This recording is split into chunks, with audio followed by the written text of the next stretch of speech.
ನಮಸ್ಕಾರ. ನಾನು ನಿಮ್ಮ ಪಂಡಿತ್ ಪರಿಮಳಾಚಾರ್ಯ.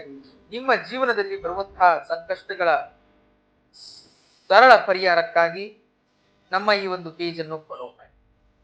ನೋಡಿ, ಏನಾದರೂ ಮನೆಯ ಸ್ತ್ರೀಯರು ಸಂಜೆ 7 ಗಂಟೆಯ ಮೇಲೆ ಈ 3 ವಸ್ತು ಏನಾದರೂ ಕೊಟ್ಟಿದ್ದೇ ಆದರೆ ಅಥವಾ ದಾನ ಮಾಡಿದ್ದೇ ಆದಲ್ಲಿ ನಿಮ್ಮ ಮನೆ ನಿತ್ಯ ಮನೆಯಾಗಿರುವುದಲ್ಲ, ಒಂದು ಸ್ಮಶಾನದ ರೀತಿಯಲ್ಲಿ ಹೋಗುತ್ತೆ.